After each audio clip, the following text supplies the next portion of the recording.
My name is Omolola Grace.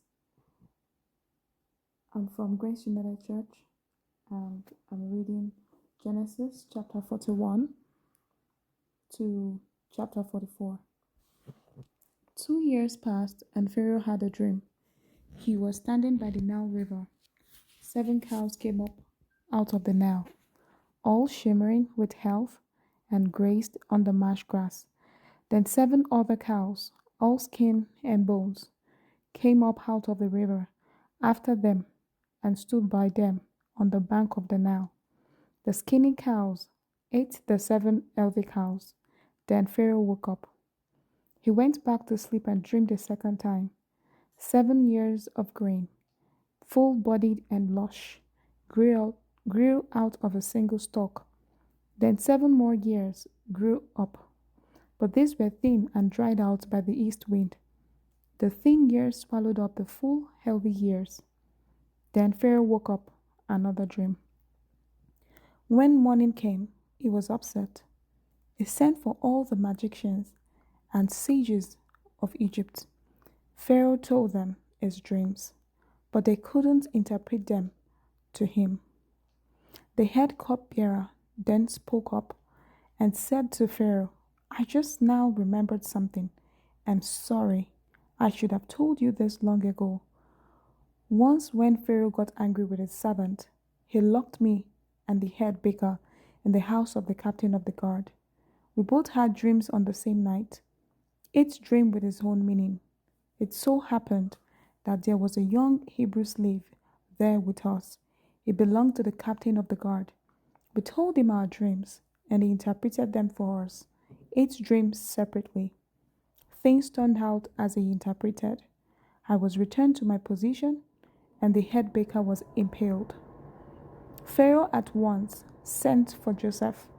They brought him on the run from the jail cell. He cut his hair, put on clean clothes, and came to Pharaoh. I dreamed a dream. Pharaoh told Joseph, nobody can interpret it, but I've heard that just by hearing a dream, you can interpret it.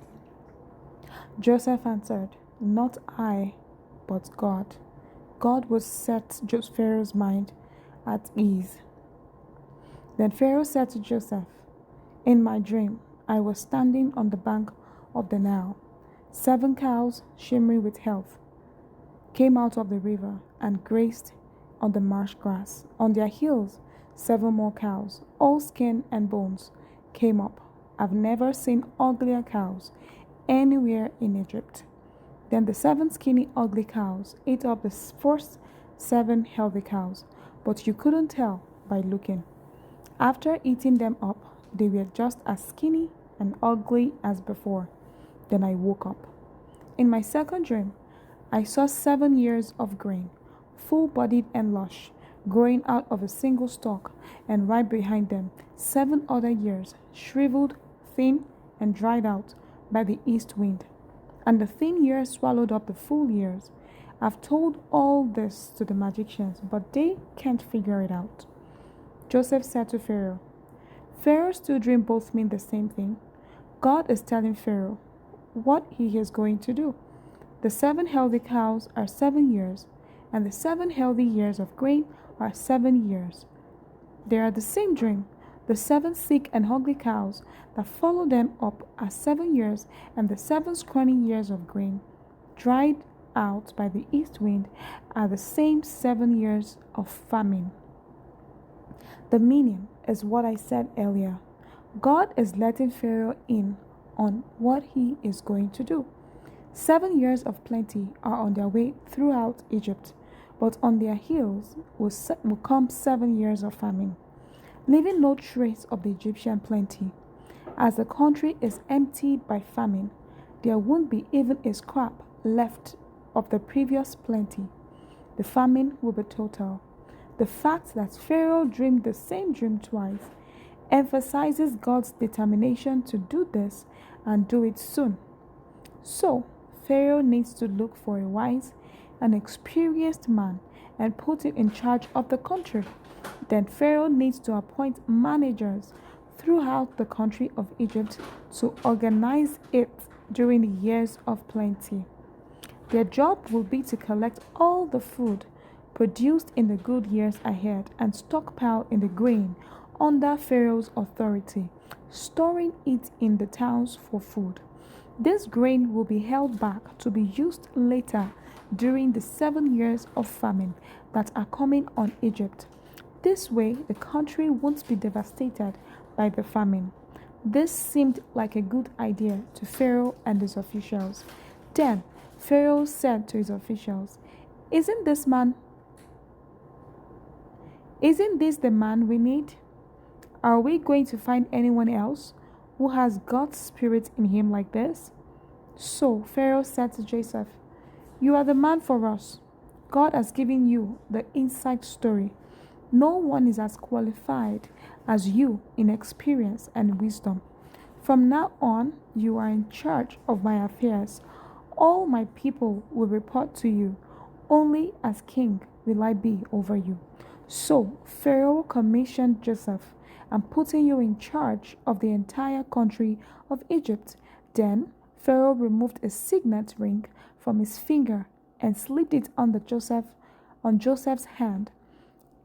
He outfitted him in robes of the best linen and put a gold chain around his neck. He put the second in command chariot in his disposal, and as he rode, people shouted, Bravo! Joseph was in charge of the entire country of Egypt. Pharaoh told Joseph, I am Pharaoh, but no one in Egypt will make a single move without your stamp of approval. Then Pharaoh gave Joseph an Egyptian name, Zaphinat Phaneah. God speaks, and it lives. He also gave him an Egyptian wife, Asenath, the daughter of Potiphera, the priest of On Elipolis. And Joseph took up his duties over the land of Egypt. Joseph was 30 years old when he went to work for Pharaoh, the king of Egypt. As soon as Joseph left Pharaoh's presence, he began his work in Egypt. During the next 7 years of plenty, the land produced bumper crops. Joseph gathered up the food of the 7 good years in Egypt and stored the food in cities. In each city, a stockpiled surplus from the surrounding fields. Joseph collected so much grain, it was like the sand of the ocean, that he finally quit keeping track. Joseph had 2 sons born to him before the years of famine came. Asenath, daughter of Potiphera, the priest of On, was their mother.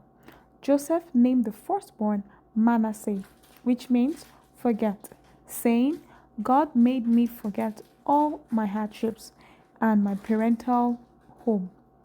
He named his second son Ephraim, double prosperity, saying, God has prospered me in the land of my sorrow. Then Egypt's 7 good years came to an end, and the 7 years of famine arrived. Just as Joseph had said, all countries experienced famine. Egypt was the only country that had bread. When the famine spread throughout Egypt, the people called out in distress to Pharaoh, calling for bread. He told the Egyptians, Go to Joseph, do what he tells you. As the famine got worse all over the country, Joseph opened the storehouses and sold emergency supplies to the Egyptians. The famine was very bad. Soon, the whole world was coming to buy supplies from Joseph. The famine was bad all over. Chapter 42. When Jacob learned that there was food in Egypt, he said to his sons, Why do you sit around here and look at one another? I've heard that there is food in Egypt. Go down there and buy some, so that we can survive and not starve to death. 10 of Joseph's brothers went down to Egypt to get food. Jacob did not send Joseph's brother Benjamin with them. He was afraid that something bad might happen to him. So Israel's son joined everyone else that was going to Egypt to buy food. For Canaan, too, was hit hard by the famine.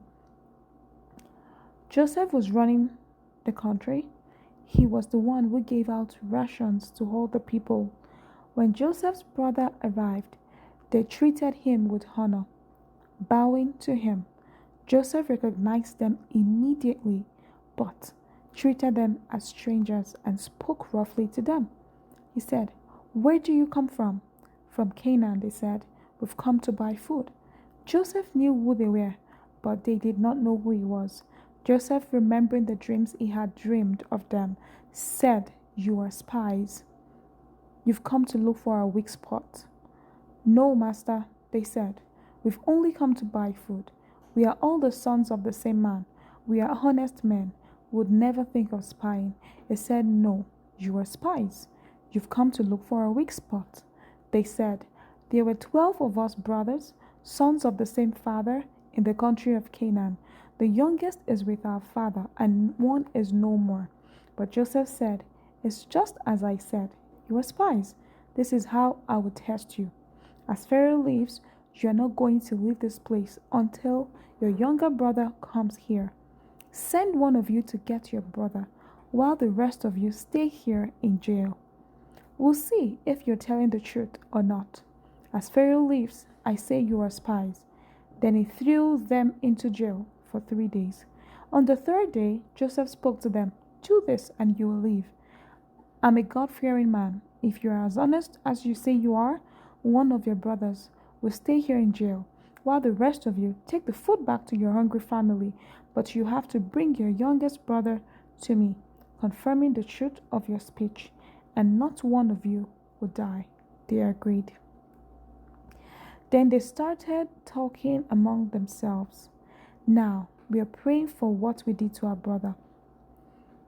We saw how terrified he was when he was begging us for mercy. We wouldn't listen to him, and now we are the ones in trouble.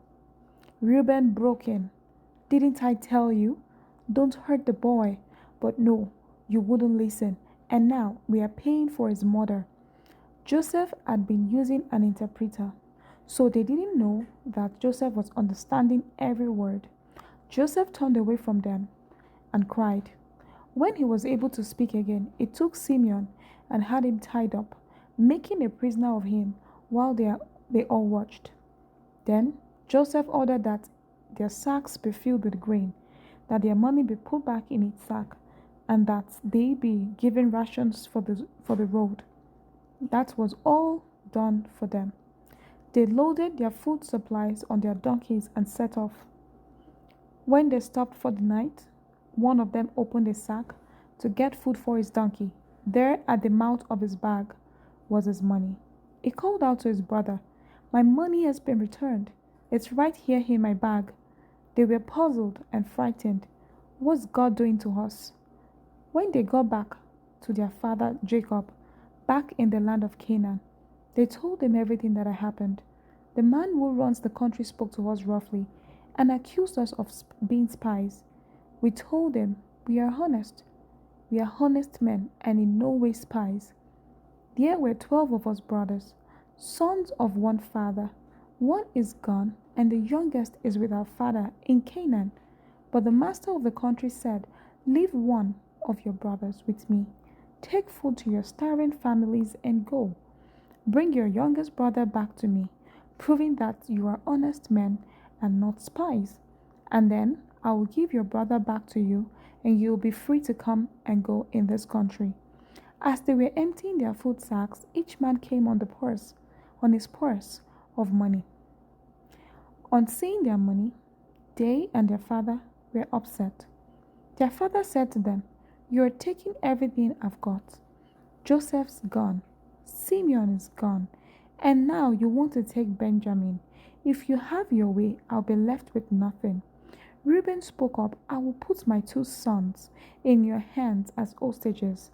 If I don't bring Benjamin back, you can kill them. Trust me with Benjamin. I will bring him back." But Jacob refused.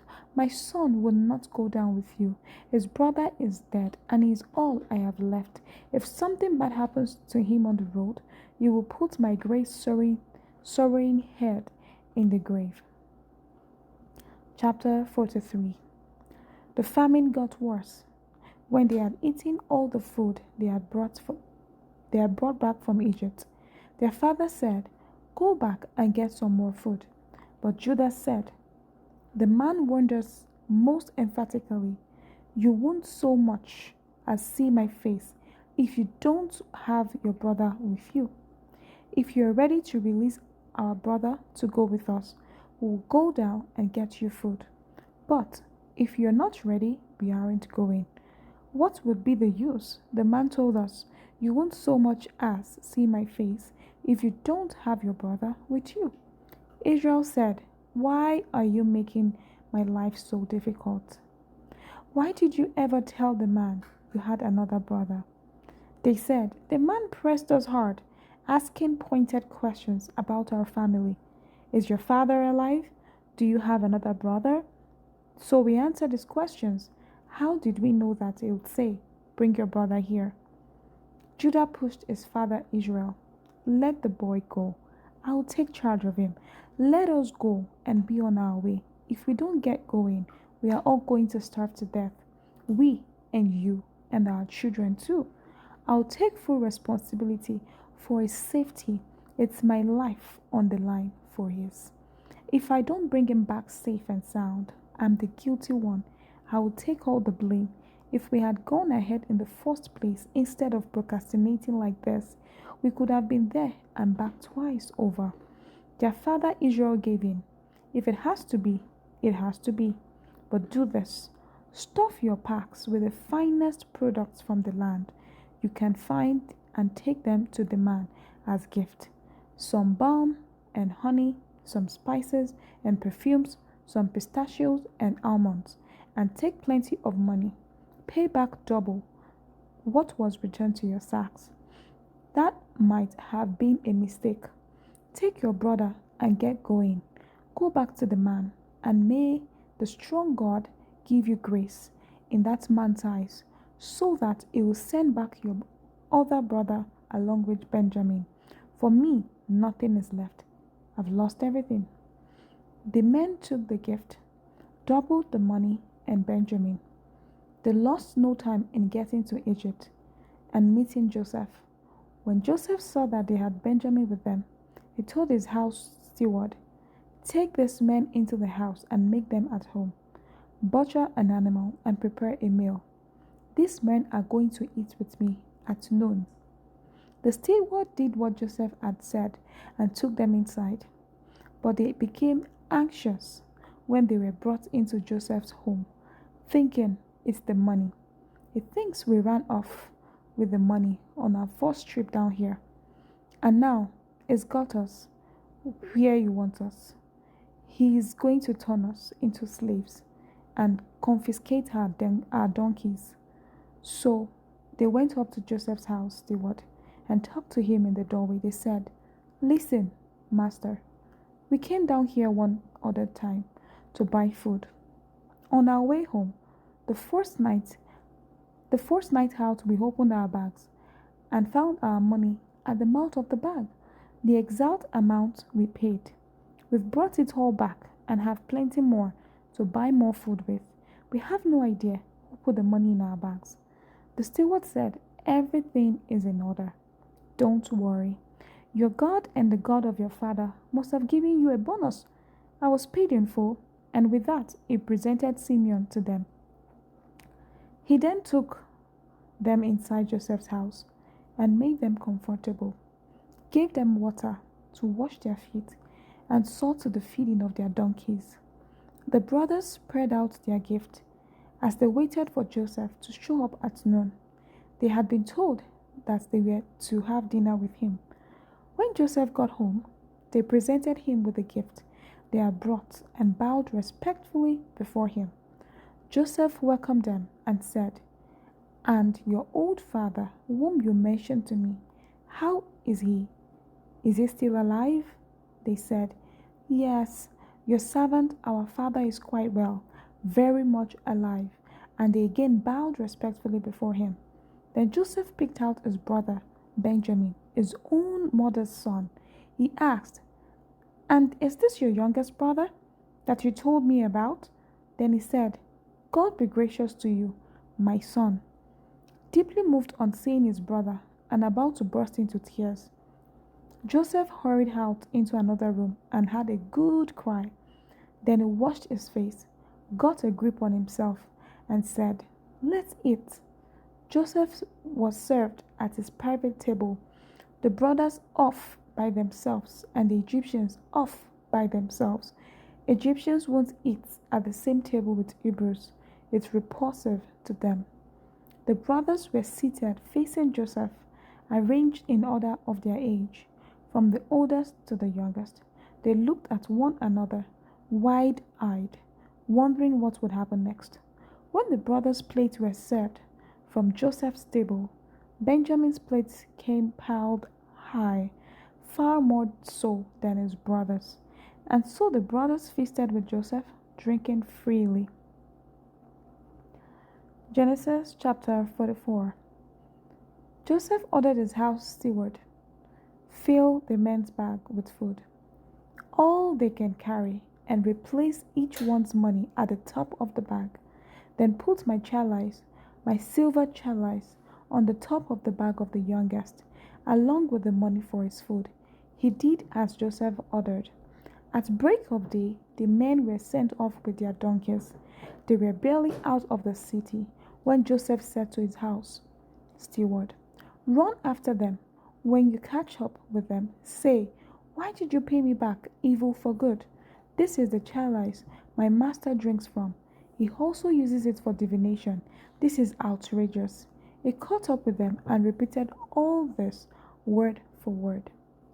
They said, "What is my master talking about? We would never do anything like that. Why, the money we found in our bags earlier, we brought back all the way from Canaan. Do you think we'll turn right around and steal it back from your master? If that chalice is found on any of us, it will die, and the rest of us will be your master's slaves."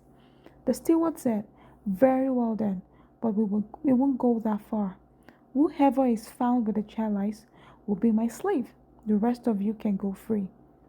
They outdid each other in putting their bags on the ground and opening them up for inspection. The steward searched their bags, going from oldest to youngest. The chalice showed up in the Benjamin's bag. They ripped their clothes in despair, loaded up their donkeys, and went back to the city. Joseph was still at home when Judah and his brothers got back. They threw themselves down on the ground in front of him. Joseph accused them. "How can you have done this? You have to know that a man in my position would have discovered this." Judah, as spokesman for his brothers, said, "What can we say, Master? What is there to say? How can we prove our innocence? God is behind this, exposing how bad we are. We stand guilty before you and ready to be your slaves. We are all in this together. The rest of us are as guilty as the one with the chalice." "I'll never do that to you," said Joseph. "Only the one involved with the chalice will be my slave. The rest of you are free to go back to your father." Judah came forward. He said, "Please, Master, can I say just one thing to you? Don't get angry. Don't think I'm presumptuous. You are the same as Pharaoh as far as I'm concerned. You, Master, asked us, 'Do you have a father and a brother?' And we answered honestly, 'We have a father who is old and a younger brother who was born to him in his old age.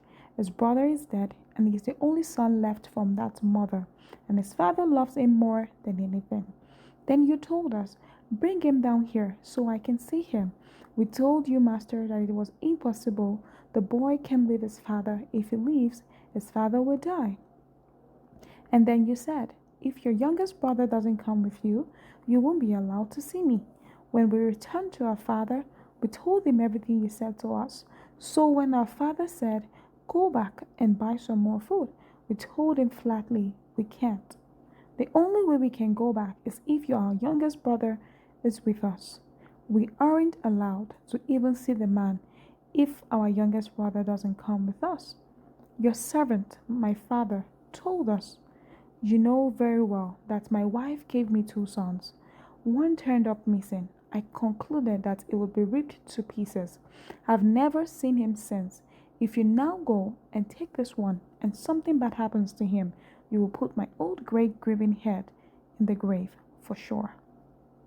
And now Can't you see that if I show up before your servant, my father without the boy, the son with whom his life is so bound up, the moment he realizes the boy is gone, he'll die on the spot.